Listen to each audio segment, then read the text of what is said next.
Muy bien, pues buenas tardes y, como siempre, muchas gracias por su presencia.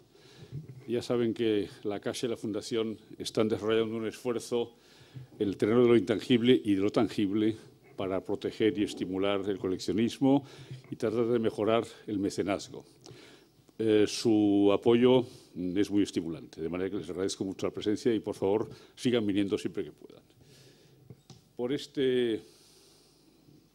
esta sala han pasado en los últimos años básicamente coleccionistas, muchos de ellos, varios directores de museos y algunos expertos. Lo de hoy tiene un cariz distinto. La doctora Jiménez Blanco, una auténtica autoridad. Hoy hemos presentado a la prensa el libro del que es autora, El coleccionismo del arte en España. Es un libro extraordinario y además un libro inédito. Creo que no tiene precedentes históricos en nuestro país. Es un libro que explica el coleccionismo en España desde el siglo de oro, desde Felipe IV hasta el arte contemporáneo, inclusive, por supuesto. Ella nos explicará por qué no nos habla poco de Carlos V y de Felipe II, que tampoco andaban mal, pero nos lo explicará luego. Bueno, en cualquier caso, pero yo, antes de seguir, es inevitable, vamos a dedicarle un ratito a leer el currículum vitae, el background de la doctora Jiménez Blanco, que es absolutamente extraordinario. Y voy a insistir en hacerlo, y lo haré en tamaño reducido, pero así todo será largo, porque es una persona, creo que es una autoridad, dicho sin ninguna duda, pero tiene una afición enorme a esconderse. Adora la discreción y adora el no aparecer. Es casi clandestina. Y creo que es una clandestinidad más que injustificada. La doctora Jiménez Blanco, bueno, es profesora de Historia del Arte en la Universidad Complutense de Madrid. Es profesora del Máster en Historia del Arte Contemporáneo y Cultura Visual de la Universidad Autónoma de Madrid y de la Complutense y del Museo Reina Sofía desde el año 2009. Entre el 2002 y el 2006 ejerció la docencia en la Universidad Pompeu Fabra de Barcelona, o sea, ha estado viendo por aquí. Dice que parla el català amb accent gironí, però parla el català. Y molt bé. Es premio extraordinario de doctorado con la tesis Aportaciones a la historia de los fondos del Museo Español de Arte Contemporáneo. Es Master in Art History and Museum Training por la George Washington University de Washington, Distrito Federal. Ha colaborado con la Phillips Collection en Washington y con el Museo Guggenheim de Nueva York. Ha comisariado infinidad de exposiciones, Reina Sofía, en fin, un montón de centros que no voy a relatar, pues son muchos. Es hoy responsable de actividades culturales de la Fundación Amigos del Museo del Prado. Es coordinadora y editora de la Guía del Prado, guía que no sé si ustedes, supongo que la conocen. Quien no la conozca, recomiendo fervientemente su adquisición, pues es una guía extraordinaria. Es un documento, además, más que útil. Y además, desde hace algún tiempo, es vocal del Real Patronato del Museo del Prado. Tampoco voy a... En fin, ha sido autor de muchos libros, pero voy a remarcar tres, que me parecen tres monografías básicas, las fundamentales, sobre Julio González, sobre Gargallo y sobre Juan Gris. Ha editado sobre Juan Gris más cosas. Sí, también Spanish Art in New York, es otra publicación de ella interesantísima. Buscadores de belleza, historia de los grandes coleccionistas de arte. Y además, algo más próximo, desde el año 2002 colabora con el suplemento Culturas del diario La Vanguardia. Doctora, endavant. Un poco abrumada, paso a... Bueno, buenas tardes a tothom, buenas tardes. Voy a hacer la conferencia en castellano a pesar del meu accent gironí, porque no estoy tan segura de controlar también el idioma como me gustaría. En primer lugar, quiero agradecer a la Fundación Arte y Mecenazgo y a CaixaForum la ocasión de presentar públicamente aquí este proyecto de investigación y este libro titulado El coleccionismo de arte en España, una aproximación desde su historia y su contexto, para el que he contado, por supuesto, con el apoyo de la propia Fundación Arte y Mecenazgo. Este estudio ha contado, además, con la ayuda de coleccionistas, galeristas, personalidades implicadas en el coleccionismo de arte en España en las últimas décadas. Se ha basado en recursos bibliográficos, hemerográficos de bibliotecas, universidades y museos, y se ha beneficiado también de la participación en debates y foros recientes. Cada una de esas piezas ha sido importante para construir una visión del coleccionismo que, relacionando datos y narraciones de carácter diverso, permitiesen construir un relato interpretativo, nuevo y propio. Aunque desde hace unos años existen grupos de investigación, incluso plataformas de difusión académica del conocimiento relacionado con el coleccionismo, no es ningún secreto que está en España menos estudiado que en otros países, especialmente si nos comparamos con el ámbito anglosajón. En Inglaterra, por ejemplo, existen programas académicos completos como el Master of the History of Collecting and Collections en Glasgow o publicaciones periódicas de gran tradición y un alto nivel de especialización como el Oxford Journal of the History of Collections y, por supuesto, bueno, pues existen también, tanto en Estados Unidos como en Inglaterra, como en muchos otros lugares también de Europa, programas académicos completos, asignaturas que ya empieza a haber en España también, asignaturas sobre historia del coleccionismo, historia del patrimonio, etcétera, etcétera. En realidad, el lugar donde más quizás se ha puesto un énfasis en estudiar la historia del coleccionismo, podríamos pensar que es en Inglaterra y en Estados Unidos. Los lugares, digamos, son Inglaterra y Estados Unidos, y concretamente me interesa destacar un centro en especial, el Center for the History of Collecting in America, que está alojado en la Frick Collection de Nueva York, porque su biblioteca concentra una documentación que convierte su consulta en un paso ineludible para cualquier estudio sobre coleccionismo americano, y desde hace años viene celebrando simposios, publicaciones sobre el tema, dando becas de estudio y premiando publicaciones que enriquezcan el conocimiento del coleccionismo, de las colecciones o de los coleccionistas de su país. Pues bien, en España, insistiendo en que, por supuesto, y aquí hay presentes personas que están en ello, es evidente que cada vez hay un mayor interés en el tema, pero no existe de momento un centro, por ejemplo, con las características del Center for the History of Collecting de la Frick. Y la documentación que permitiría construir una historia del coleccionismo sigue dispersa y, en buena medida, difícilmente accesible. Esa cuestión no es meramente un inconveniente de carácter técnico o logístico, sino que, por el contrario, señala la ausencia de una tradición cultural de valoración del coleccionismo que pudiese haber suscitado el interés por sistematizar y por custodiar su memoria, y también el interés por fomentar su conocimiento.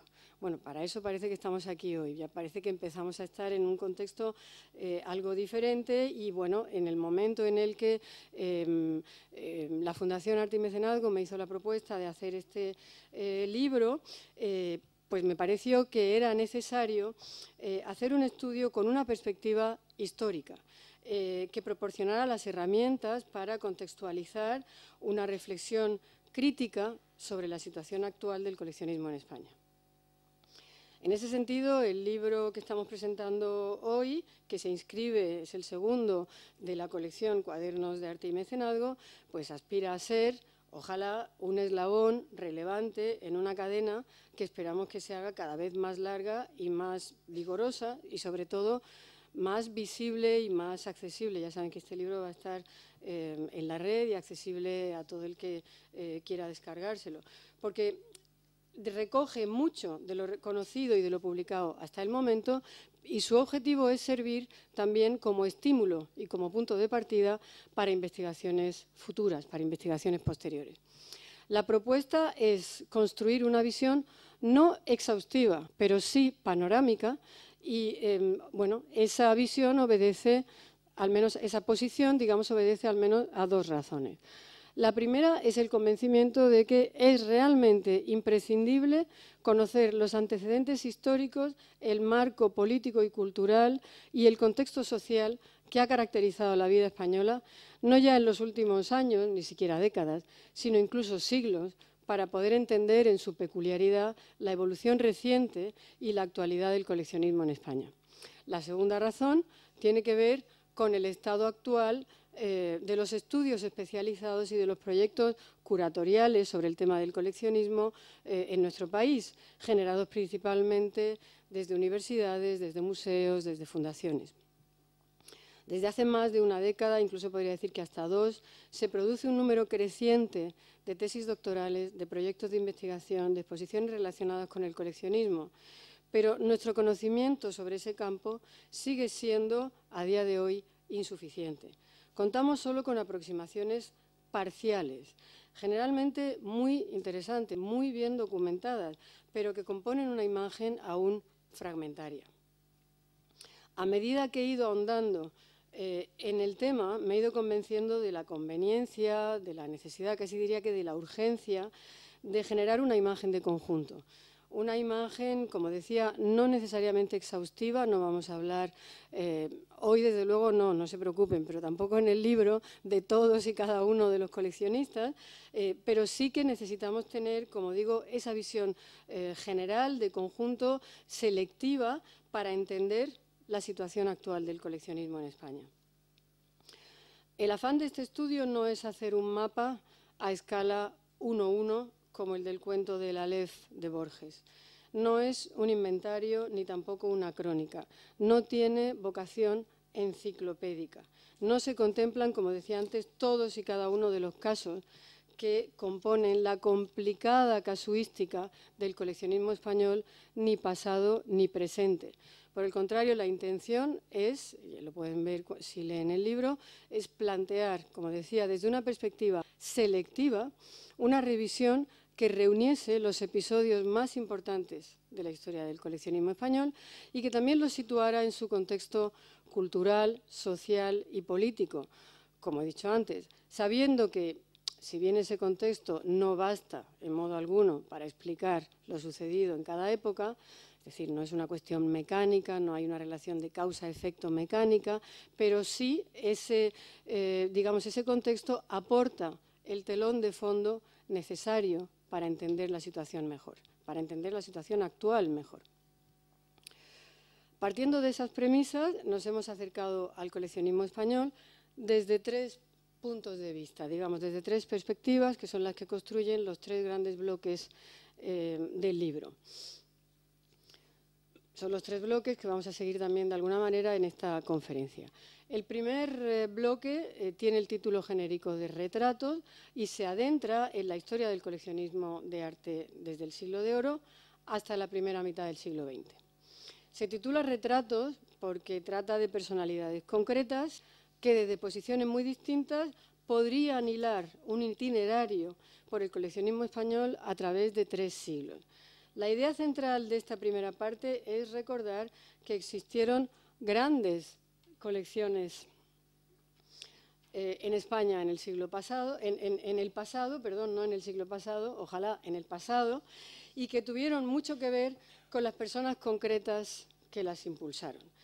Efectivamente, se refería antes el señor Rodés a que podíamos hablar de Carlos V, de Felipe II. Efectivamente, hemos hecho la referencia de que esta mañana en Madrid y también en el libro, de que son, por supuesto, grandes coleccionistas que además están muy estudiados, han sido objeto de exposiciones monográficas en el Prado con unos catálogos tochazos impresionantes, pero realmente interesaba más empezar por Felipe IV. ¿Por qué? Pues sobre todo para destacar su capacidad de desarrollar toda una trama de coleccionismo que, incluso en momentos muy complicados para el país, dio lugar a un contexto de aprecio por el arte y especialmente por la pintura, capaz de definir a todo un conjunto social. Para estudiar ese fenómeno acudí, entre otras fuentes, a un texto de 1633 muy revelador, Los diálogos de la pintura, de Vicente Carducho. Con el método socrático del diálogo, en el diálogo octavo, Carducho hace todo un recuento de las colecciones que podrían visitarse en el Madrid de la época, que fueron admiradas en la Europa de su momento gracias a los testimonios de viajeros y de diplomáticos. Fíjense, eran colecciones de arte contemporáneo, en muchos casos, es decir, se estaba comprando el arte que se producía en la época y de arte contemporáneo internacional. Eran colecciones que tenían una presencia muy importante, por ejemplo, de arte italiano, etcétera, etcétera, ¿no? Entre las colecciones de la aristocracia de la época son muy conocidas algunas, como la de Gaspar Méndez de Haro, el Marqués de Carpio, con una impresionante colección de más de 2000 piezas, por ejemplo, o la del Marqués de Leganés, la de Juan Alfonso Enríquez de Cabrera, almirante de Castilla, por ejemplo, entre otras muchas, ¿no? Carducho menciona unas 20. De algunas de ellas no tenemos más dato que la mención de Carducho, ¿eh? De otras, por supuesto, tenemos mucha más información.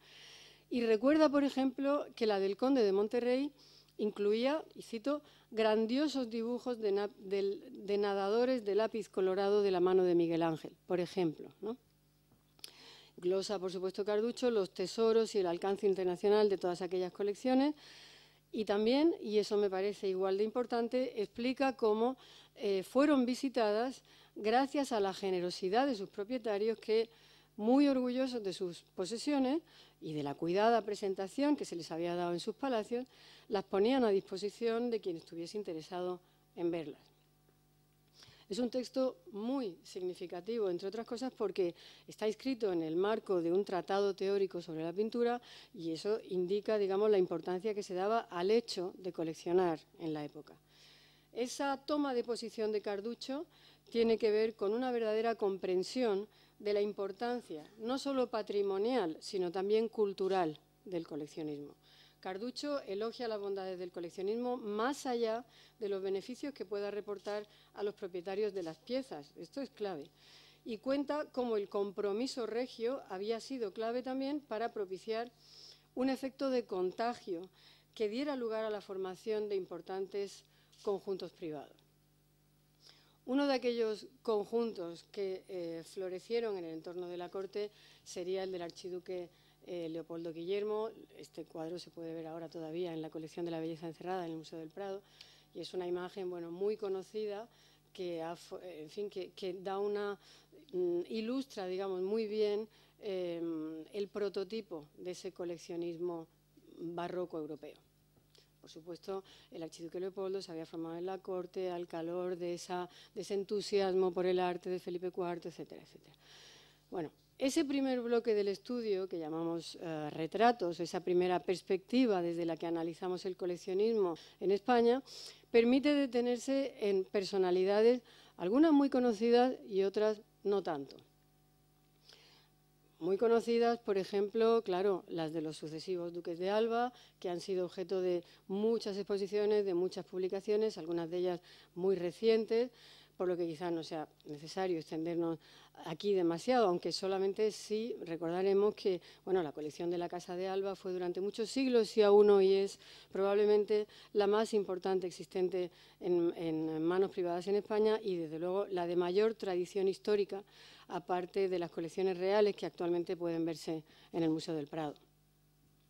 Iniciada en el siglo XVI por el tercer duque de Alba, bueno, pues podría servir un poco, y eso da idea de la, digamos, de la dimensión de esa colección, para explicar, como se ha dicho en algún momento, como dijo Joan Ramon Triadó, para explicar la evolución del arte desde el Renacimiento hasta nuestros días. Incluso hay ejemplos en algunas piezas anteriores al Renacimiento, también hay. Con todo, esa colección, como hoy se conoce, es fruto de varias divisiones y pasó también por momentos de mucha incertidumbre. Uno de ellos tuvo lugar precisamente al morir sin descendencia la 30, no, eso es 30, ¿no? Duquesa de Alba, María Teresa Cayetana de Silva y Álvarez de Toledo, que, bueno, es quizá el miembro más conocido de la casa histórico, ¿no?, de la Casa de Alba, porque fue retratada por Goya tanto en este cuadro que está en la propia colección Alba como en el otro que aparece vestida de negro, que está en la Hispanic Society en Nueva York, ¿no? Aquella duquesa había recibido de su padre, el duque de Alba, un legado algo mermado cualitativamente, pero de enorme calidad, como muestra el hecho de que entre sus piezas se encontrase, por ejemplo, la Venus del Espejo de Velázquez, que ahora, bueno, pues hay que ir a contemplar a Londres, ¿no? Pero mucho menos conocido e igualmente interesante es, por ejemplo, Sebastián Martínez. Sebastián Martínez, también retratado por Goya, prototipo del coleccionista ilustrado, que es una especie de rareza en nuestro país, abundó muy poco en España ese tipo. Otro de ellos quizá podríamos mencionar también sería el duque de Osuna, también amigo de Goya. Martínez se había establecido en Cádiz como tesorero de finanzas, buen amigo de Goya, que le retrató en 1792, como decía. Supo aprovechar los contactos exteriores que le brindaba la ciudad portuaria y reunió una biblioteca de autores internacionales antiguos y modernos, pinturas de Velázquez, Murillo y Goya entre los españoles, pero también tenía piezas pues, de Giulio Romano, de Rubens, de Mengs, entre los artistas internacionales. Bueno, Mengs medio español, ¿no?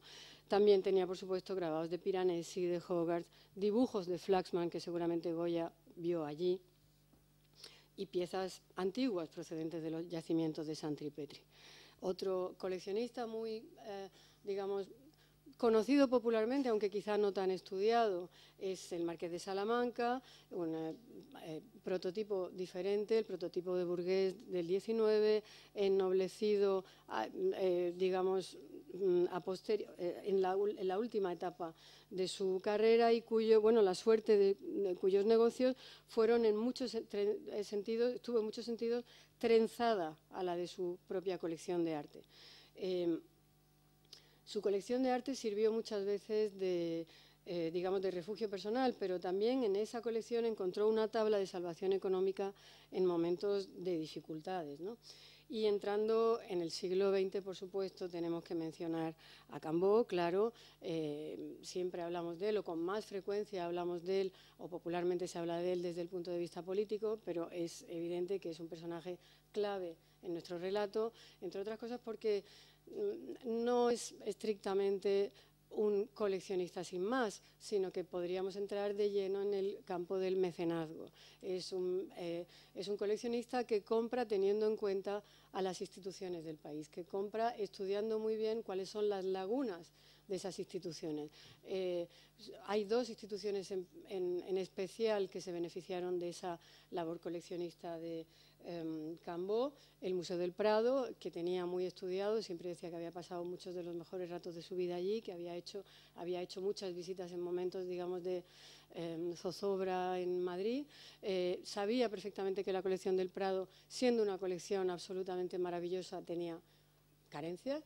En cuanto a colección italiana, era mucho más potente en pintura veneciana, Tiziano, etcétera, pero no tanto en pintura florentina y, bueno, pues puso mucho empeño en poder comprar obras de pintura florentina y concretamente 3 paneles maravillosos de la serie de Nastallo de Leonesti, ¿no? Para la colección del Prado. También una parte importante de la colección de Cambó pasó al museo, que ahora es el MANAC, a los antecedentes, digamos, del MANAC, con un sentido quizá algo más amplio. La colección que fue al Prado fue más, digamos, un número menor de piezas y muy escogido muy precisamente en función de lagunas concretas. En todo caso, como digo, todo esto sitúa a Cambó en un ámbito distinto del normal del coleccionista burgués que compra para su disfrute, digamos, en un ámbito más o menos doméstico, y le sitúa en una esfera pública que me resulta especialmente importante para este estudio. Otras personalidades de la época que entendieron el coleccionismo con una dimensión algo distinta de la de Cambó, pero también con un sentido público, fue Lázaro Galdiano.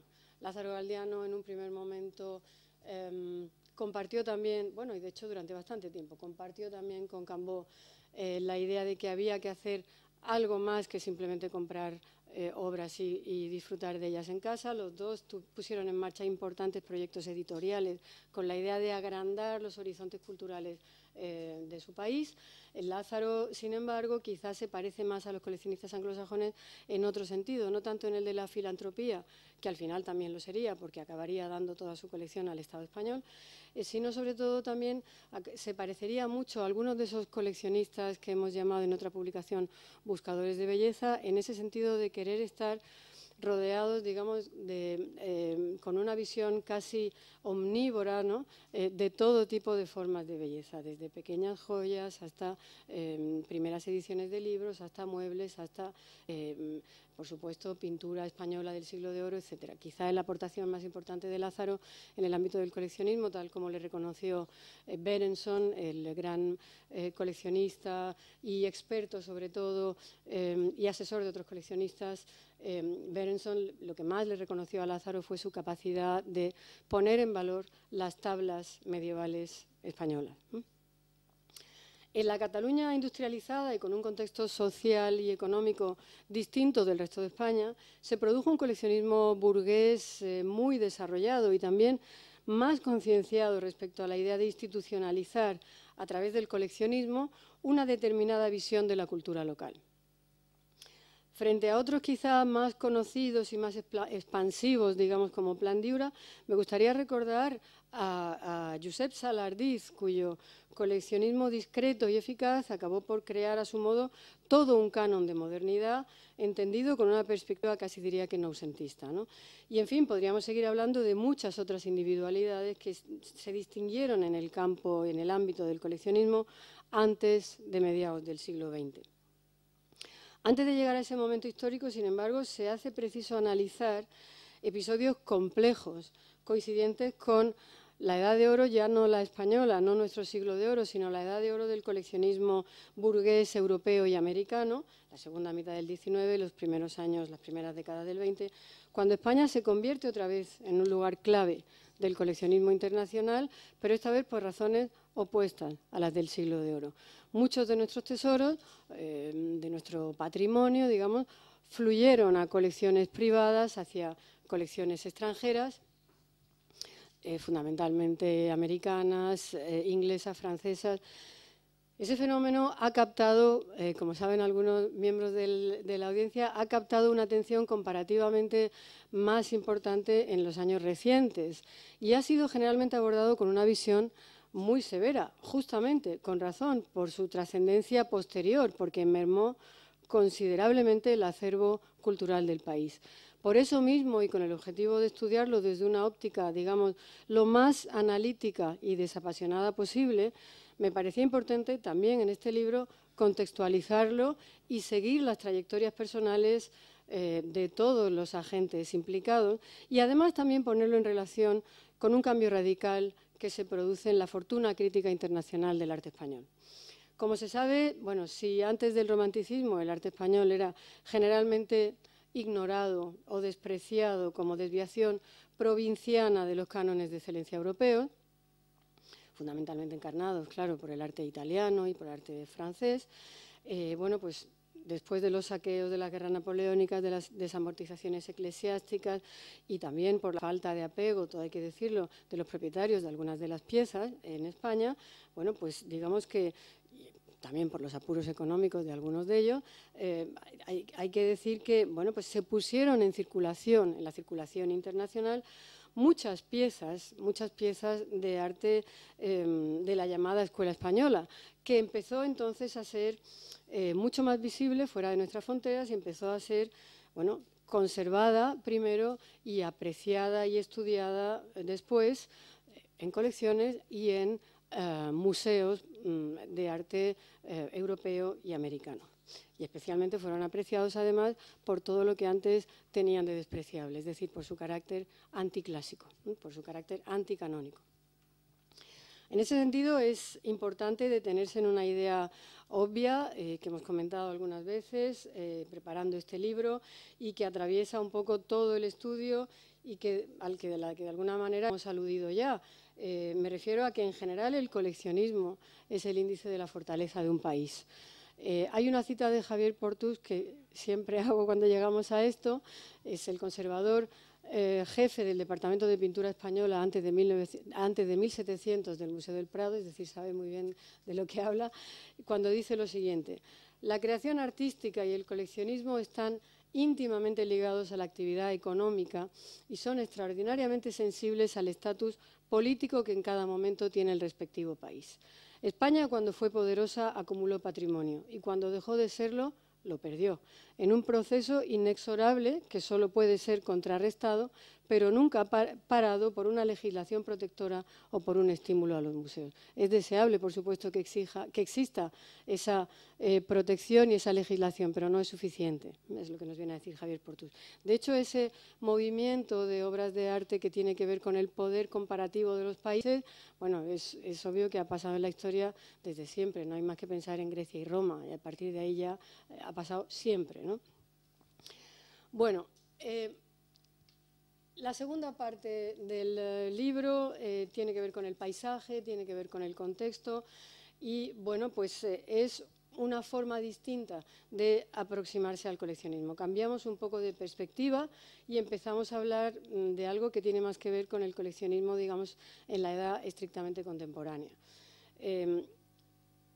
Nos alejamos ahora entonces de las trayectorias individuales y entramos en el marco de lo institucional, dando más peso ahora, claro, en la narración al coleccionismo público, Puede decirse que la historia de las instituciones dedicadas al arte contemporáneo, clave para el fomento de la sensibilidad social hacia el arte y su coleccionismo, describe, en nuestro país, describe situaciones muy desiguales en términos cronológicos y geográficos y refleja el lugar concedido al arte y a su coleccionismo en los distintos periodos de nuestra historia contemporánea y en los distintos lugares de nuestro territorio. Todo el mundo sabe o todo el mundo intuye que en los países desarrollados la presencia de colecciones de arte contemporáneo de acceso público, donde artistas y público en general pueden familiarizarse con las grandes referencias de la creación contemporánea, bueno, se considera un factor crucial para el desarrollo cultural de la población y, por consiguiente, para el progreso general de la nación. Basta escuchar, y se lo recomiendo porque es muy fácil en la red, el discurso radiofónico dirigido a toda la nación americana que pronunció el presidente Roosevelt con motivo de la inauguración del MoMA en la calle, la tercera sede del MoMA en la calle 54 en el año 39, donde habla de la importancia política que tiene ese museo y donde habla también del papel crucial que podía tener para todos los americanos que existiera ese museo, de cómo eso fomentaba el conocimiento del arte, pero también potenciaba la creatividad en todas las áreas. Es decir, algo que tenía que ver con el fortalecimiento de la democracia y, por consiguiente, con el fortalecimiento de la nación. Claro que hay que situar esas palabras, por supuesto, en un contexto histórico adecuado, pero por encima de las circunstancias precisas, lo que me parece destacable es la centralidad que se le otorgó en el año 39 desde el poder político a la idea, al concepto de tener un museo de arte moderno, al hecho de tener un museo de arte moderno y, sobre todo, a la conexión que se establecía en ese discurso entre la creación de museos y colecciones públicas y el progreso democrático del país. Quédense con esa idea porque es importante para después. Entonces, bueno, hay que recordar que desde finales del siglo XIX y sobre todo a lo largo del siglo XX, en Estados Unidos y en Europa se sucedieron las creaciones de museos que, mediante aportaciones privadas, con un apoyo público variable y en ocasiones al amparo de universidades, en pocas ocasiones, pero en algunas, sirvieron al propósito de, digamos, y aquí estoy citando a alguien que está presente en la sala, que es Bartomeu Marí, enriquecer esa esfera por la que se mide la salud de la cultura, la esfera pública. En España, desde que en 1819 se depositase el Museo del Prado, el núcleo central de las colecciones reales, como todo el mundo sabe, la monarquía pareció retirarse de la tarea de protección de la cultura y de las artes que había jugado en el antiguo régimen junto con la aristocracia y la Iglesia. Y ese papel que en los países industrializados fue progresivamente ejercido por los nuevos poderes públicos, es decir, por el Estado, por la burguesía, etcétera, etcétera, en nuestro país quedó de facto vacante durante todo el siglo XIX y siguió en buena medida vacante durante 3/4 del siglo XX. Más de un siglo, mucho más de un siglo transcurrido en blanco, que crearía una situación difícil de remontar. No es casual la errática suerte de los museos de arte contemporáneo durante el siglo XX en toda España. No eran casuales los lamentos de los artistas a lo largo de todo el siglo con una sensación cercana al fatalismo, ya en los años 30, por ejemplo, dando por perdida para siempre la oportunidad de tener un museo en su país con colecciones públicas de arte moderno, que entonces era el contemporáneo.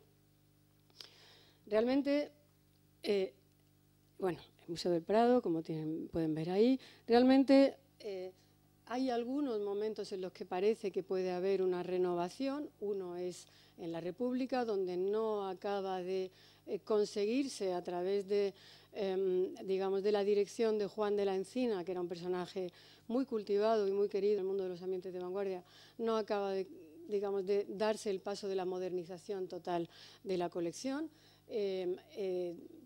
El gran proyecto del momento, que tendría que haber sido la exposición Picasso, que tenía un sentido estratégico obvio en esos años, no consigue hacerla el museo, solamente la hace Atlan, es decir, una asociación privada. Y bueno, pues las colecciones, por supuesto, del museo consiguieron remozarse mínimamente, pero ni mucho menos entrar en eso que llamamos de verdad la modernidad.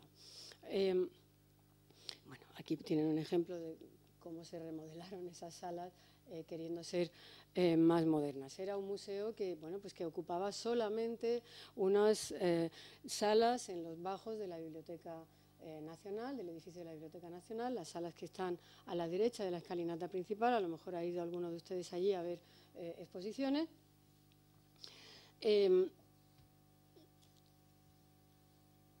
Hubo otros museos que empezaron a tener un interés por coleccionar o por promover el arte moderno y contemporáneo, que de hecho empezaron digamos, se inauguraron, empezaron a andar un poco antes de que ese Museo de Arte Moderno y Contemporáneo de Madrid se inaugurara oficialmente. El Museo de Madrid, fíjense, siempre pensamos que es que no había, lo había, pero como si no lo hubiera. Es decir, había un museo que se había creado sobre el papel en 1894 y que se inaugura en una fecha tan, digamos, malhadada como 1898. Ese museo, que es el que estaba en los bajos de la Biblioteca Nacional, es el que Juan de la Encina intenta remozar en la República y no consigue, digamos, remontar. Y ese museo es el que convive durante unos primeros momentos con el que con algunas salas del Museo de Barcelona, del Museo Municipal de Bellas Artes, y también un poquito más tarde con el Museo de Arte Moderno de Bilbao, que surgiría a partir de una exposición también de iniciativa privada y colectiva, que era la exposición internacional de arte moderno de Bilbao, que se celebra en el año 19. Lo que ocurre es que ese Museo de Madrid, que tenía que ser la institución a través de la cual el Estado de alguna forma organizara la promoción, la difusión, la conservación, el conocimiento del arte contemporáneo, es un museo durante una buena parte del siglo XX fallido. Es un museo que se recrea en el año 1951 al amparo de esas reformas que hay en los años 50 en consonancia con las Bienales Hispanoamericanas de Arte. Se quiere hacer algo que sea más institucionalizador, es decir, menos fugaz que unas exposiciones.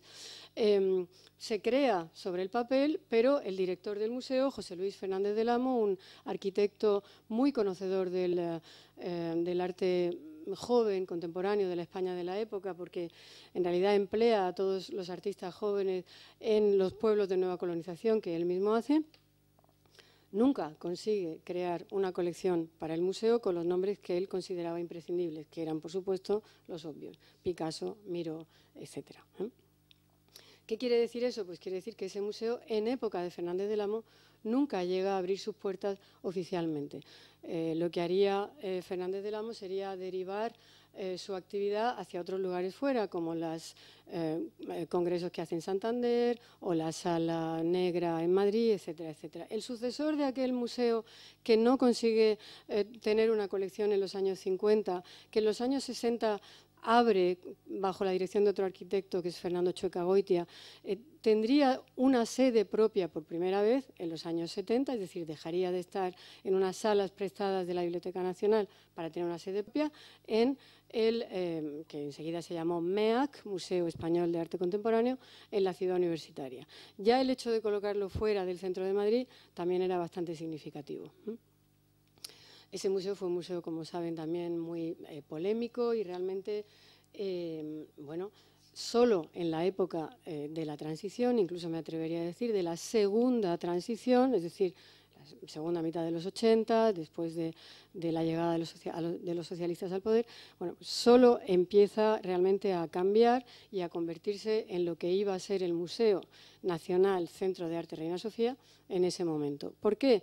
Pues porque después de 75 años de, digamos, negligencia respecto a la promoción del arte contemporáneo y su coleccionismo público, como venían denunciando todos los artistas, bueno, solo, como digo, después de todo ese tiempo, en la época de la transición, bueno, esto es algo muy conocido y muy obvio, se entiende que el arte contemporáneo podía funcionar como emblema de toda esa renovación del país. Se trataba de renovar la imagen del país a través de algo que daba bueno, pues la impresión directa de modernidad, y eso era el arte contemporáneo.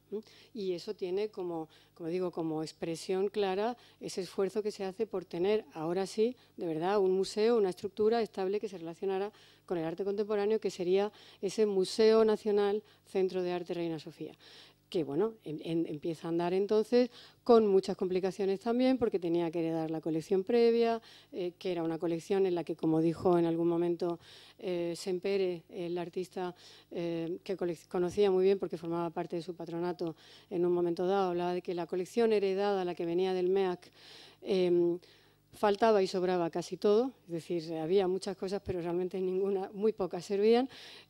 Había casi como que empezar de cero y, como saben, bueno, pues ha habido muchos directores sucesivos, ha habido muchos programas, todos ellos han ido sumando y ahora realmente hay una colección que, si no es perfecta, desde luego está a años luz de lo que ocurría en los años 50, 60 en nuestro país, ¿no? La idea, en todo caso, de que no existiera un lugar apropiado para el arte contemporáneo en nuestro país a primeros de los 80 se pone muy en evidencia cuando llega el Guernica a España en el año 81. Muchas veces decimos cuando vuelve, ¿no? Vuelve no es la expresión correcta porque nunca había estado antes en España. Está en el Casón del Buen Retiro por muchas razones. Esto es un tema muy discutido, se ha hablado mucho de la querencia de Picasso hacia el Prado, de su relación sentimental con el museo, del que él mismo había sido nombrado director en los años de la República y tal. Pero es evidente, bueno, también la idea de que era en el fondo el último gran cuadro de historia, bla, bla, bla. Todo. Pero hay una razón más clara, y es que no había un museo de arte contemporáneo en el año 81 que pudiera realmente estar a la altura del Guernica. Y por eso es por lo que va, bueno, pues al Casón del Buen Retiro. Y curiosamente el viaje, ya saben que los cuadros tienen vida propia y digamos, las variaciones que van teniendo las percepciones que hacemos de esos cuadros tienen mucho que ver con el entorno. Bueno, pues de esa imagen que tienen ahí en esa urna con un cristal antibalas, con el guardia civil, con el tricornio puesto, la metralleta en la mano, la bandera constitucional, para que no hubiera ninguna duda, de ahí se va pasando, bueno, pues a una contemplación más, digamos, despolitizada y más relacionada con el valor del Guernica, con el valor artístico del Guernica. Por supuesto, el Guernica nunca pierde su sentido de icono político, pero va de alguna forma ganando terreno el sentido de obra maestra. En un primer momento está de alguna forma protegido en el Reina en esa primera colocación. Creo recordar que se fue al Reina en el año 92 y ahora, bueno, pues digamos que la normalización es completa, forma parte del discurso y de hecho no solo forma parte, claro, es el corazón de todo el relato historiográfico del Reina Sofía.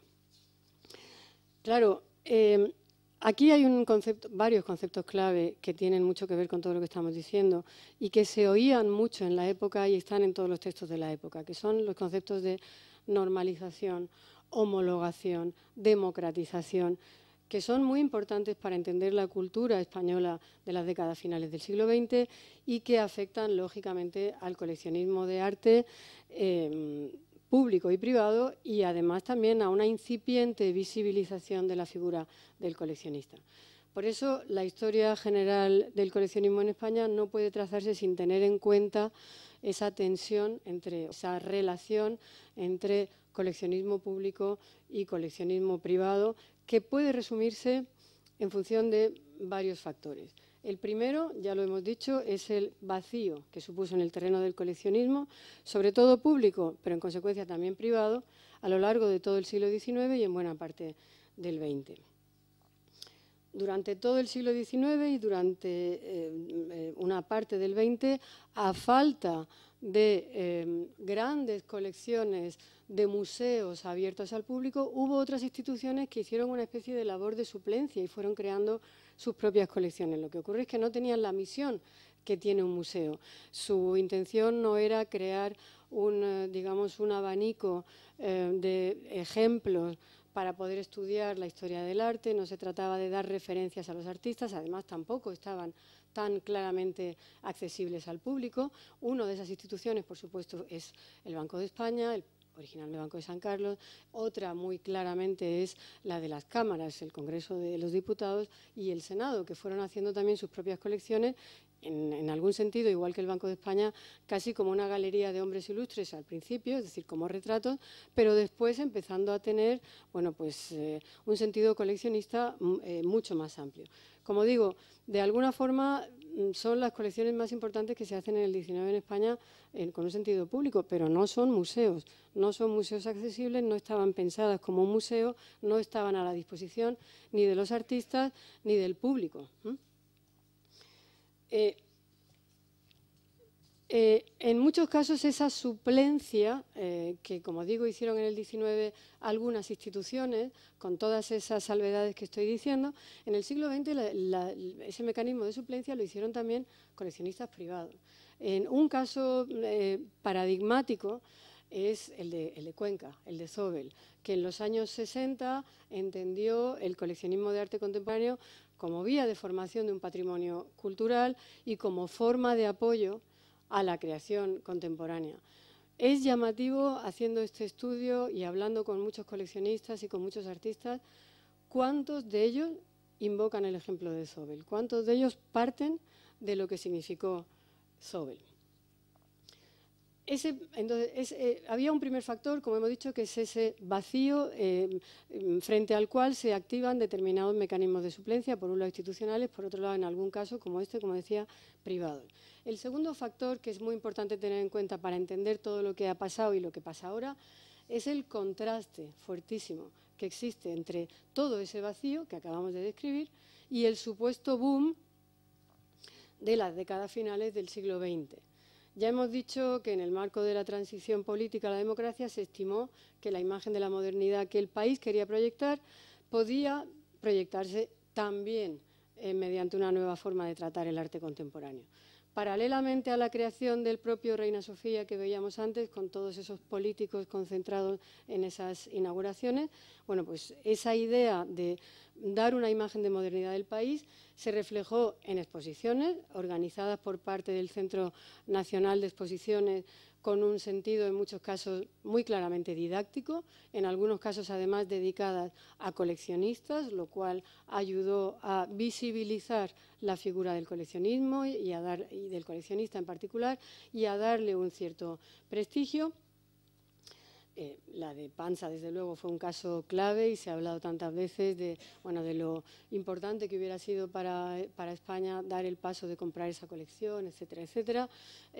Hubo otras colecciones como la de Duncan Phillips, que estuvo también en el Reina Sofía, este patricio americano que, digamos, reclama el papel de ser el primero que abrió un museo de arte moderno en Estados Unidos, porque su casa se abrió al público un par de días a la semana, un poco antes que el MoMA, en Washington. El caso es que, bueno, hubo de alguna manera una incipiente visibilización de colecciones y de coleccionistas, de esa figura del coleccionista como alguien atractivo, carismático, etcétera. La apuesta por esa figura del coleccionista y la apuesta por visibilizar sus colecciones tendría digamos, la apuesta sería más fuerte en el caso de Thyssen, porque no solamente se hicieron 2 exposiciones, de hecho, maestros modernos y maestros antiguos, sino que se dio el paso más de comprar la colección. Primero se alquiló y muy poco después se compró, ¿no?, esa colección. Es una colección bueno, que significó una relación de complementariedad con las colecciones del Prado y del Reina Sofía, con las 2 grandes colecciones públicas estatales, digamos, de Madrid o de España. Y bueno, fue realmente una decisión política de primer orden en su momento. Fue una apuesta, digamos, discutida en su momento y bueno, pues que después ha acabado convirtiéndose, por supuesto, en una referencia en el entorno de los museos de arte clásico y de arte moderno. En el contexto de esa renovación democrática de los 80, de los 90 y contando con ciclos de bonanza económica, el coleccionismo se convirtió en una práctica deseable tanto para corporaciones como para organismos de los distintos niveles de la administración. Después de la llegada del Guernica en el 81, que aquí tienen un poco todo el reportaje de cómo llegó, cómo lo desemblaron, etcétera, etcétera. Y después de la apertura de Arco en el 82, después de pasar las primeras exposiciones dedicadas en el MEAC todavía a Picasso, a Miró, a Dalí, aún en época de UCD, de la Unión de Centro Democrático, después de las primeras exposiciones también de carácter ya internacional, de la mano del Centro Nacional de Exposiciones, Tendencias en Nueva York, por ejemplo, pues supuso un paso clave en el panorama artístico de la época. Bueno, pues se fueron sucediendo bienales, ferias comerciales y posteriormente estructuras como museos, como centros de arte, alentados por ese ambiente de euforia generado por el comienzo de una etapa nueva. Todo eso otorgó unas posibilidades hasta entonces desconocidas al coleccionismo público. Parlamentos autonómicos que seguían el modelo decimonónico del Congreso de los Diputados, bancos que retomaban el modelo ilustrado del Banco de España, empezaron a formar sus propias colecciones. Había antecedentes, por ejemplo, de los casos en el caso de los bancos, pues como el Banco de Urquijo, el Banco de Bilbao, pero la diferencia es que ahora se empieza a coleccionar en los años 80 con un deseo de contribuir al paisaje cultural del país. No solamente hacer una inversión, un patrimonio propio para el banco, sino de crear una colección que estuviera abierta al público y que entrara en toda esa renovación cultural del país. Hubo también, bueno, por supuesto hubo fundaciones, hubo colecciones bancarias muy importantes, una de ellas, por supuesto, la de la Caixa, que fue de las primeras que empezó a hacer una colección, a diferencia de las anteriores, de arte estrictamente contemporáneo, es decir, a diferencia de las de Urquijo, de las de Bilbao, de tantos otros bancos clásicos, digamos, empezó a hacer una colección de arte estrictamente contemporáneo, internacional, es decir, que de alguna forma hiciera un paralelo con esa internacionalización del país, de la cultura del país, y además con un proyecto claro asesorado por un grupo de profesionales. Muchas de las colecciones que se empezaron entonces se quedaron por el camino. Otras, las que se habían formulado con un proyecto claro y con, digamos, con una vocación de continuidad clara y con ese sentido de servicio y de apertura al público, siguieron. Muchas fundaciones también empezaron a hacer colecciones, como por ejemplo, en fin, la Fundación Telefónica, por ejemplo, pues empezó a hacer una colección que muy pronto tuvo claras 2 o 3 vías, que de hecho han seguido desarrollando hasta la actualidad, pues como cubismo, como fotografía, como arte en relación con la tecnología, etcétera, etcétera. También muchas otras fundaciones empezaron y no siguieron. En el caso de las fundaciones sí que habría que poner un ejemplo previo, que es el de la Fundación Juan March, que cuando no era corriente que las fundaciones coleccionaran en el país, sí que había empezado ya en los años 70 a hacer su propia colección, entre otras cosas ayudando a los artistas jóvenes del país, como a través de un programa de becas, que fue poco a poco creando una colección de arte contemporáneo español, que por supuesto después se amplió por muchas otras vías. La diferencia en este sentido, entonces, ahora es que no se trata tanto o solo de inversión o de creación de patrimonio, sino que se trata sobre todo de proyección social, de contribución a la renovación del país mediante el arte contemporáneo, mediante el debate, digamos, de la modernidad, etcétera, etcétera, ¿no?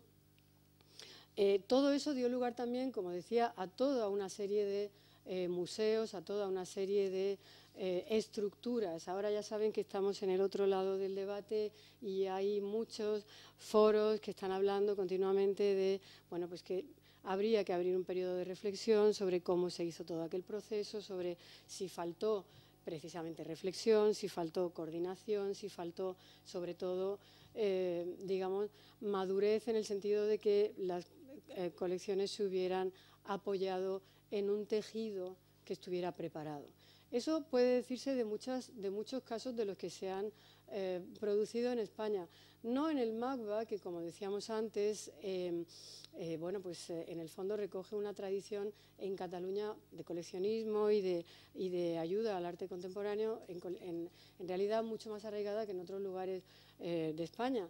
Me interesa destacar en ese sentido un ejemplo de museo de arte contemporáneo que duró muy poco, pero que fue, digamos, de un contenido simbólico importante, que es el Museo de Arte Contemporáneo, que se hizo y que estuvo abierto durante muy poco tiempo, bueno, un par de años o 3, en la cúpula del Coliseum, y que contó con el apoyo, digamos, fue un museo, como si dijéramos, coral, ¿no?, al que aportaron sus obras muchos de los artistas de la Barcelona de la época, entre otras cosas porque pensaban que algunos de los otros museos que existían en Barcelona estaban demasiado pendientes de una corriente historicista y necesitaban un lugar, digamos, diferenciado.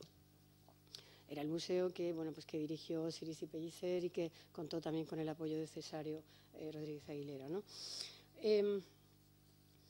En ese sentido, sin querer desviarme mucho del relato, sí que creo que es importante decir que el mismo momento en el que ese Museo de Arte Contemporáneo de la cúpula del Coliseo cerró por falta, digamos, de apoyo, de posibilidades reales de seguir, se abría otro museo en Barcelona que sigue en la actualidad y que además sigue coleccionando y que estaba basado en una colección, que era la colección Sabartés, en una colección que vino en ese momento y que lo curioso es ver hasta qué punto, aún con bastantes años de franquismo por delante, se apostó por empezar a renovar de alguna manera el panorama de las instituciones del arte contemporáneo a través de los grandes nombres de la vanguardia internacional, Picasso, Miró, Dalí, en este caso mucho antes, claro, que Miró y Dalí. Año 63, era muy curioso porque, claro, Picasso era entonces un personaje, digamos, políticamente non grato, pero quizá por eso precisamente servía mejor para decir hasta qué punto bueno, pues, las autoridades estaban abiertas a todo lo que significase modernidad, a costa de, incluso de hacer concesiones políticas, por decirlo así, ¿no? Bueno, junto a aquel Museo de Arte Contemporáneo de la cúpula del Coliseum, que no he podido traerles fotografía y lo siento, pues creo que, como digo, aquel Museo de Arte Contemporáneo S.A. de la cúpula del Coliseum, que significaba de alguna manera una apuesta de la sociedad civil, de la trama, digamos, de los artistas, de los críticos, de los galeristas de la Barcelona de la época, de alguna manera tiene su reflejo en algo que ocurre de peculiar con el MACBA y que tiene mucho que ver también con ese contexto que estamos describiendo de la segunda transición, que es esa idea de implicar a cada vez más agentes en toda esa renovación de los órganos culturales y de la cultura del país. Y en ese caso, bueno, en el año 87 justamente se crea la Fundación MACBA, es decir, bastante antes de la inauguración del museo, que no pasa hasta el 95, ¿no?, en la que una serie de coleccionistas, empresas, bueno, pues hacen el esfuerzo de apoyar al museo haciendo por crear una colección, sobre todo para crear una colección para el museo. Claro, esa idea de una sociedad como la catalana, más dada a las donaciones y a los museos y tal y cual, tiene un reflejo muy claro en el arte contemporáneo en Cataluña. En Madrid, sin embargo, me interesaba esta comparación, realmente el acto que ha tenido más trascendencia política, social, etcétera, en el que un coleccionista ha apoyado mediante su donación a un museo últimamente, no ha sido relacionado con el Reina Sofía, sino relacionado con el Prado. Ahí tienen ustedes hasta al presidente del gobierno, ¿no? Estamos hablando de arte medieval, bien, el mismo año que se fundaba la fundación, que se creaba la Fundación MACBA, se creaba también otra fundación parecida, y yo creo que simplemente tiene que ver con ese ambiente de querer apoyar a las instituciones. Fíjense, lo curioso es el destino que tuvo después. La Fundación Arte Contemporáneo, que actualmente tiene su colección en el Patio Herreriano en Valladolid, se crea originalmente para ayudar a solventar las lagunas del Museo Reina Sofía. Originalmente se llamaba Colección Museo Reina Sofía, después pasó a llamarse Colección Arte Contemporáneo y ahora es la colección que está en el Museo Patio Herreriano. En fin, yo creo que es obvio hasta qué punto la relación no es igual, digamos, no es similar. En todo caso, a través de todas estas instituciones, de todas estas fundaciones, de todo este, digamos, deseo de hacer colecciones que se empieza a ir planteando en esos años 80, 90, bueno, pues empieza a producirse una cierta normalización, cierta, es muy importante ese matiz, cierta normalización del coleccionismo público y privado o público a veces de acceso, privado a veces de acceso público, en fin, con todos los matices que ustedes quieran, empieza a hacerse una cierta normalización de la figura del coleccionista. Es verdad que también en los últimos años la figura del coleccionista empieza a aparecer tímidamente en foros de debate, en muchos casos, por ejemplo, coincidiendo con ARCO, pero no solamente coincidiendo con ARCO, organizando actividades expositivas.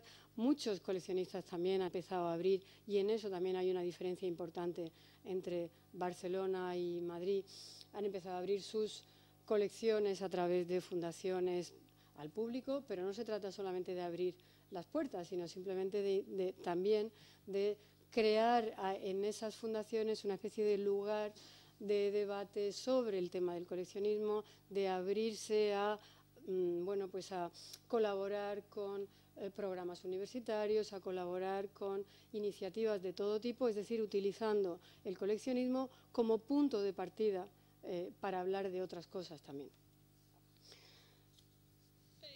Todo eso, en fin, con todas las salvedades que se quieran hacer, bueno, pues hace que, digamos, que hoy sea innegable, con mejor o peor fortuna, sea innegable que, bueno, pues que hay una red de museos, de centros de arte, de colecciones públicas, privadas, etcétera, que es completamente distinta a la de los años 70, 80, perdón, a la de los años 60, 70, etcétera.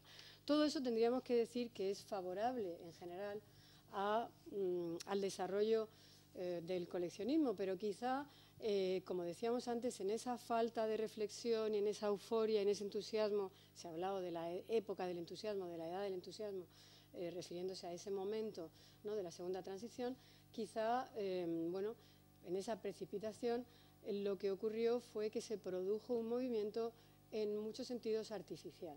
En muchos sentidos artificial que era fruto de decisiones políticas o de decisiones que tenían a veces tenían que ver con cuestiones que no eran las estrictamente estéticas, culturales, etcétera, etcétera. Por eso muchas veces, bueno, pues como se ha dicho también, el castillo se edificaba sobre el aire y por eso muchas veces nos encontramos ahora con que tenemos problemas para gestionar todo ese gran edificio. Se ha hablado muchas veces del coleccionismo de arte, como digo, en esos 4 niveles de la administración, estatal, autonómico, diputación o local, en corporaciones, en fundaciones y también en el coleccionismo estrictamente privado, particular, digamos, de los años 90 o 2000, en muchos casos como algo que tenía mucho de fuego artificial, que tenía mucho de bengala, que tenía mucho de un brillo muy aparatoso, pero que era algo muy fugaz y muy frágil. Y todo eso solo se entiende si consideramos todo lo que hemos dicho antes, es decir, todo ese vacío previo, toda esa desatención previa, toda esa separación, digamos, de los intereses políticos, de los culturales durante el siglo XIX y durante buena parte del XX, y cómo en el siglo XX, cuando se apoya la cultura, el coleccionismo, etcétera, en realidad lo que se quiere apoyar es algo distinto. En realidad se está apoyando como medio para decir una cosa distinta. Claro, por eso cuando hablamos del coleccionismo muchas veces se habla del coleccionismo como un reto en la actualidad, como una asignatura pendiente. Se llamó un foro que hubo en Madrid hace relativamente poco, y por eso, bueno, pues cuando tenemos que hablar del coleccionismo privado, pues tenemos que hablar con todo ese background, digamos, en mente. Tenemos que tener todo eso en cuenta. Es evidente que el coleccionismo en la actualidad es cada vez más complejo, hay tantas maneras de entender el coleccionismo como coleccionistas, hay cada vez más, diversidad de los perfiles del coleccionismo, pero aún así, bueno, pues es posible trazar algunos perfiles, posible ver cómo ha ido cambiando de alguna manera la figura del coleccionista privado tradicional, que en muchos casos respondía a un ambiente, digamos, burgués, culto, relacionado con lo que se llamaban profesiones liberales antes, y que coleccionaba normalmente arte nacional, en muchos casos arte sobre todo local, a veces con un acento de posicionamiento político también. En las últimas décadas ha cambiado bastante. En ese contexto de Bengala, digamos, en muchos casos han empezado a aparecer colecciones que son cada vez más idénticas entre sí, que en muchos casos se hacían muy rápido y que, por lo tanto, cuando no respondían de verdad a una trayectoria continuada y a una tradición, era fácil que en algunos casos se deshicieran también rápido. Pero ojo, porque de los años 80, algunas de las más importantes colecciones actuales surgieron entonces.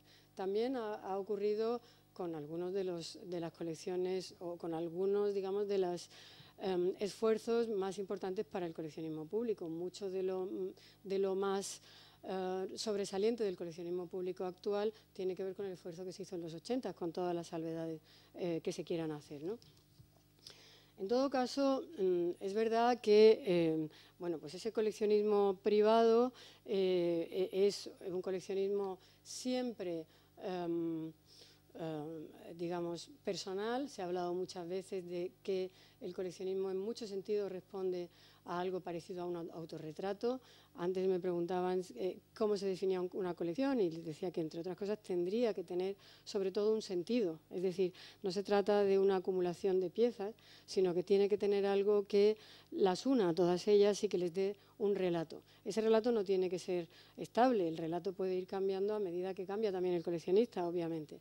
Y lo que ocurre muchas veces es que el relato de algunas de las colecciones privadas actuales en España cambia también a medida que van cambiando los relatos de las propias instituciones, porque en muchos casos los coleccionistas lo que quieren es acompañar a las instituciones. A veces lo hacen de manera orgánica, es decir, colaborando con ellas, y otras veces simplemente están intentando como crear el mismo paisaje, el mismo tejido, e ir de alguna forma acompasados. Otras veces esa idea de acompañar tiene que ver con acompañar a trayectorias de artistas. Hay coleccionistas que lo que hacen es dar, por ejemplo, becas, residencias, hacer posible a algunos artistas que elaboren sus piezas y seguirles, digamos, en su trayectoria. De tal manera que aquella figura del coleccionista tradicional, burgués, de clase media alta, culto, etcétera, que sigue existiendo, por supuesto, no es ni mucho menos ya la única. Hay muchas otras maneras de entender el coleccionismo, cada vez, como digo, más variadas, y en algunos casos lo que está ocurriendo también es que el coleccionismo de arte se va haciendo cada vez más profesional. En el caso de Cataluña, insisto, siempre hay una diferencia. En Cataluña ha habido siempre una trama burguesa mucho más fuerte.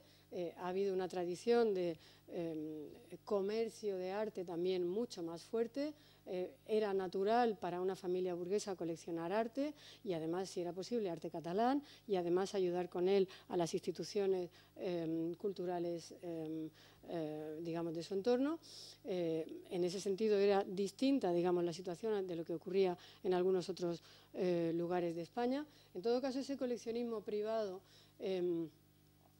que es en todo caso, digamos, menor que el que se produce en otros países con un desarrollo económico equiparable o similar.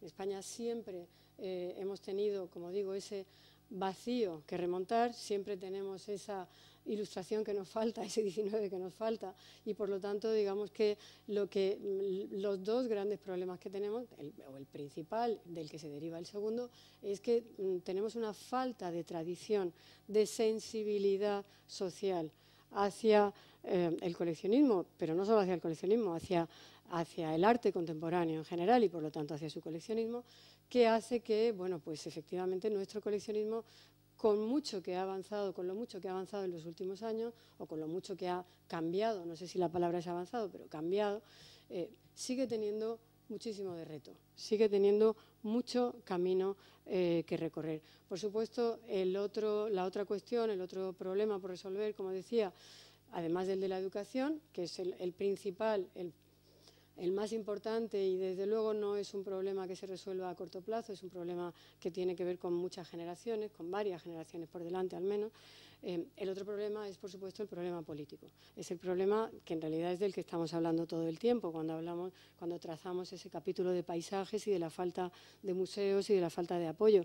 Es un problema que en la actualidad tiene que ver con cosas que todos ustedes conocen muy bien, como ese marco fiscal, ya no diría no favorable, sino incluso hostil, no solo al coleccionismo, sino a la cultura en general, marco fiscal del 21%, y luego, por supuesto, también, bueno, pues esa falta de una ley que, por supuesto, digamos, tiene un desarrollo muy claro y ayuda muchísimo en otros lugares, en el mundo anglosajón, que es la ley de mecenazgo, ¿no?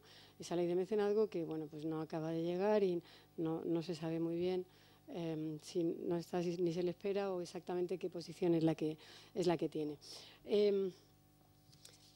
Reconociendo, como digo, todos esos cambios, tenemos que ser conscientes de que el coleccionismo en España sigue teniendo mucho de reto. Y sigue teniendo mucho de reto porque es, de alguna manera, deudor de esa historia. Como digo, no se trata tanto de que haya que establecer una relación mecánica de causa-efecto, pero es evidente que nuestra historia no es igual que la de otros países y, por lo tanto, nuestra situación actual tampoco lo es. En suma, el rastreo de la genealogía del coleccionismo en España, junto con el análisis del proceso de recepción institucional de la modernidad en la vida española, bueno, pues nos permite concluir que con sus luces y sus sombras, el legado histórico incide en la forma en la que se ha desarrollado el coleccionismo en nuestro país y en su configuración actual. En el octavo de los diálogos de la pintura de Vicente Carducho, del que hablábamos al principio, Carducho decía acerca de las piezas de las colecciones que podían visitarse en la corte madrileña en 1633. Decía: sus señores con particular cuidado las examinan y buscan, adornando con este afecto, en mi opinión, más su ser que con ningún otro que pudieran tener, pues en él se halla gusto, adorno, historia, grandeza y enseñanza nobilísima y esciente. Fin de la cita. Bueno, nada hablaba mejor, según nos dice Carducho, de esos señores que el afecto por las obras de arte que llamamos coleccionismo. Seguramente los coleccionistas actuales piensan lo mismo y lo deseable sería que en el futuro ellos mismos y muchos otros lograran consolidar una tradición continuada y estable, que eso es lo que no tenemos, continuada y estable de coleccionismo de arte en España, y que la sociedad entendiera, como hizo Carducho en el siglo XVII, la trascendencia de su actividad. Nuestro deseo y nuestro propósito es que este estudio que estamos presentando hoy ayude en ese sentido. Muchas gracias.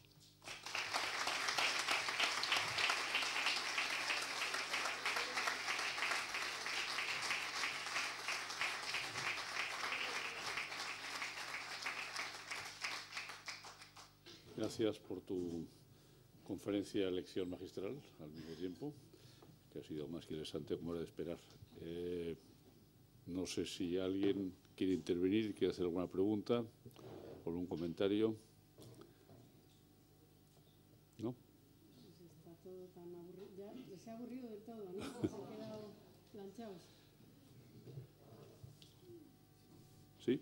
Un poco la referencia de las dos ciudades como imanes, que son Madrid y Barcelona. Es decir, hemos visto el paisaje de Hablamos de tres, Bilbao también, ¿eh? Bilbao, sí, pero que a una cierta distancia, sí. ¿no? Y después una pregunta se quería hacer en relación con una noticia que hoy aparece en la prensa, evidentemente. Hay esta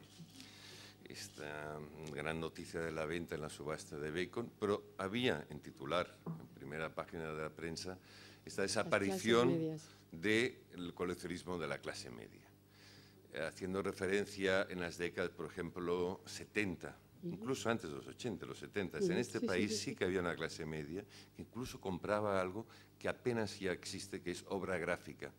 ¿Se acuerda? Había una clase media que hacía una intervención en el mercado, modesta, pero ahí estaba. ¿Qué ha sucedido y cómo lo ve en este momento, dada la noticia que ha aparecido hoy en titular de primera página en la prensa? ¿Contesto yo? Sí. Yo, vamos a ver, primero creo que eso es una noticia y es un titular de prensa, y como todos los titulares de prensa, pues siempre es, digamos, más efectista a lo mejor que real. O sea, eso hay que poner, esa es la primera cuarentena, digamos, que pondría. Pero en realidad sí que en el fondo es verdad que esa clase media era la clave. Esa clase media era la que formaba esa trama sobre la que se tiene que edificar de verdad una tradición coleccionista. Sí, cuando hablamos, por ejemplo, de colecciones en Alemania o en otros países de Europa, está claro que ese coleccionismo de clase media es el que da el tejido, ¿eh? Y además pasa otra cosa, esas colecciones de clase media son normalmente colecciones de varias generaciones, es decir, muchas veces le empieza el abuelo, después el padre compra otra cosa, el hijo sigue comprando, de tal manera que a través de esas genealogías de colecciones pequeñas, grandes colecciones, digamos, se puede establecer un poco una historia del gusto, digamos, burgués o del gusto ilustrado de alguna forma. Bueno, eso en España hasta cierto punto existía, por eso decía que ha cambiado un poco el perfil humano, de esos coleccionistas que también eran de clase media, los médicos, los abogados, los ingenieros, que en España, digamos, compraban sobre todo pintura nacional, y compraban a lo mejor en Madrid, por ejemplo, pues empezaban por comprar Escuela de Madrid, es decir, todos esos paisajistas que se exponían en la Galería Biosca, todos esos. Después iban un poquito más allá y compraban El Paso, y en muchos casos compraban sobre todo, como dices, obra gráfica, porque era la manera de empezar, porque además era mucho más asequible económicamente. Eso efectivamente, en la actualidad, yo no creo que haya desaparecido, lo que creo es que no es tan protagonista. Yo creo que sigue existiendo y espero que siga existiendo, porque realmente eso es lo que, como digo, lo que en el fondo forma la semilla de otras colecciones quizá mayores en el futuro. Muchos de nosotros hemos ido a Arco muy jovencitos en los 80 y lo único que nos traíamos a comprar era papel, era obra gráfica, claro, porque era lo único a lo que llegábamos. Pero supongo que la idea era que a partir de ahí en el futuro pudiéramos ir haciendo una colección más importante. Si perdemos esas clases medias, perdemos algo muy importante. Lo que hay que intentar es que esa clase media que forma el verdadero tejido sobre el que se tiene que asentar esa tradición, que no se pierda. Sobre todo porque ese es el reflejo más claro de eso que decía antes de la sensibilidad social, de la educación. Eso que algunas veces nos da la impresión de que no se ha conseguido hacer a pesar de todo ese fuego de artificio de grandes estructuras. Creo que efectivamente es una cuestión más de ir, digamos, en escalones más pequeños e ir haciendo cosas como más sensatas que tienen que ver con cómo funciona una familia burguesa de clase media con una cierta formación y poquito a poco a partir de ahí ir construyendo. El problema es que muchas veces lo que ha ocurrido en nuestro país es que el modelo que se ha seguido, no solamente en esto, sino en todo, realmente, es el modelo contrario, es el de grandes acontecimientos que de alguna forma tapan la falta de tradición.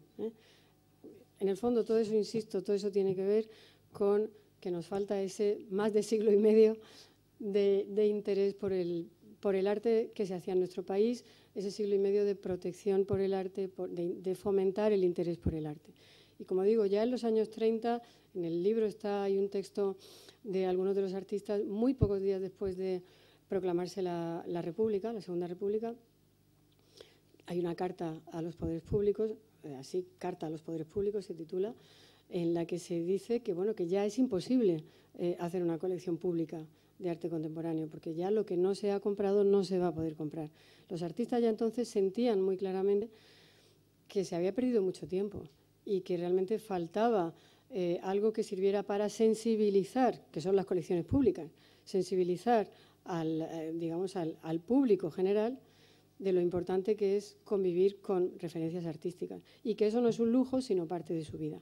Esa es la diferencia con esas colecciones que decimos europeas, digamos, medias, en donde la idea de comprar arte forma parte de la vida normal, no excepcional. Comprar arte, pero también ir a ver exposiciones, visitar museos, ir a la ópera, es decir, forma parte de todo un conjunto, ir a conciertos, etcétera, etcétera. Espero que ese titular no sea verdad. Bueno, si es que alguna vez hubo esa clase media, que esa es la otra parte. Sí, preguntarle por su opinión sobre la aparición últimamente, tanto a nivel nacional como internacional, de asociaciones de coleccionistas, ¿no? Si esto es un fenómeno que tiene futuro y si se asocian, ¿no? Dando la cara, dando su nombre, para ejercer su poder o su influencia, ¿no? Bueno, yo lo primero tengo que decirle que modestamente no puedo predecir el futuro, no lo sé. Pero lo que sí le tengo que decir es que en general esa idea de asociarse para hacerse más fuerte es algo que está, en fin, desde el principio arraigada en la historia de la humanidad. Y, por ejemplo, pues también cuando los artistas, por ejemplo, han sentido que necesitaban ser más fuertes, pues lo que han hecho ha sido hacer grupos. Eso ha pasado, por ejemplo, en toda la España de los años, no sé, 50, mucho antes, en los años 20, en los años 30 y en general, ¿no? Normalmente cuando se hacen asociaciones quiere decir varias cosas. Quiere decir, por un lado, que quizás sienten que por separado no son lo suficientemente fuertes y por lo tanto necesitan asociarse, pero por otro lado, digamos, la otra cara de la moneda sería decir que existe, digamos, una primera madurez como para, bueno, darse cuenta de que quizá hay una situación que afrontar de una manera más, digamos, de una manera colegiada y que puede servir para dar más fortaleza, ¿no? Yo diría que por un lado significa debilidad y significa fortaleza, ¿no? Las dos cosas. Pero lo que no le puedo anticipar es el futuro que se va a tener. Una pregunta más. Le voy a hacer una yo. Venga. Breve, vamos a ver. ¿Es más fácil ser coleccionista en el siglo XX y XXI o era más fácil en el siglo XVII? El XVII, a mi modo de ver, el siglo de oro, pues había una determinada línea, se parecía mucho Velázquez a Murillo y a Van der Hamen y a Zurbarán. Ahora, en el siglo, en el XIX, en el XX y el XXI, sobre todo a partir de la segunda mitad del XXI, eso ha cambiado bastante, claro. Y va a una velocidad terrible. Aceleradísima. O sea, aquí hay varios expertos, algunos en la sala probablemente, que consideran que Tapies es Botticelli, por ejemplo, o Giotto incluso. O sea, claro, esa velocidad es de vértigo. Entonces, un coleccionista, en el 16 si podía, en el 17 pues compraba uno y más o menos la colección tenía un cierto coherencia, una cierta homogeneidad. Sí. Esa homogeneidad ahora ya se ha descartado. Sí, es más difícil en el sentido, yo no diría que es más difícil, diría simplemente que es mucho más diverso. Mucho más diverso. Pero no sé si es más difícil en el sentido de que no se trata de acertar.